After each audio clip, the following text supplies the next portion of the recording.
Yesterday, I spent most of the day at the hospital with my sister. By the time I walked back into the house, I had this whole list of things that I needed to do. Things that I had planned to do, but I just didn't have the energy. And maybe you've had hard days too, when there's dishes that need to be done, you still need to get a meal on the table, and your family needs you.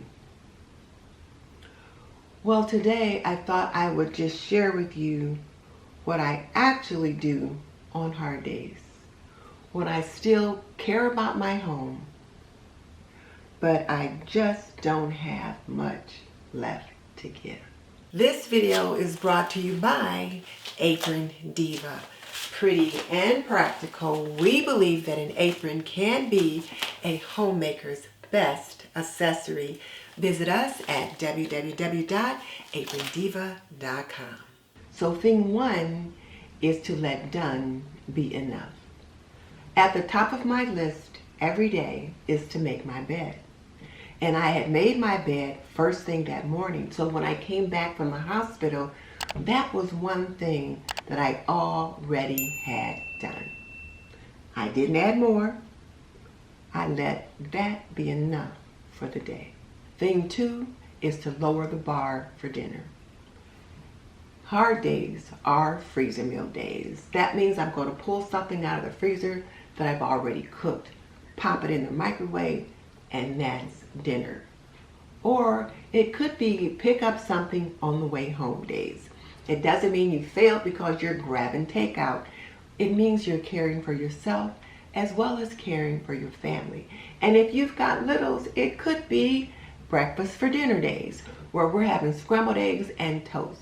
The kids will be fine and they'll probably think it's fun, but make it easy on yourself while you're feeding your family. And thing three is to do one small reset. Just one. I hadn't got the dishwasher unloaded before I left for the day, so when I got back, I unloaded the dishwasher, fed my family, and then we cleared the table and then got the dishes scraped and put into the dishwasher. That way, I don't have a sink full of dirty dishes to face in the morning. And then close the day gently. For me, that's getting to bed early.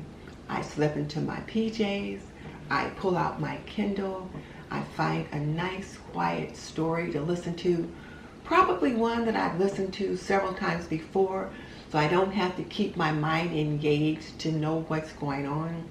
Turn out the light and just drift off to sleep. For you, it could be a nice hot bath, or it could be lighting the candle and listening to soft music. Whatever nourishes you, do that. And here's something I want you to remember. If you're walking through a hard day, or even a hard season, you're not alone. But your family and your home does not need perfection. They just need you. And just so you know, I am on my way to 100,000 subscribers. That means almost 100,000 of you have already said yes to Homemaking with Denise. And I am so grateful. So if you've not yet joined my community, what you waiting for? I'll see you next time.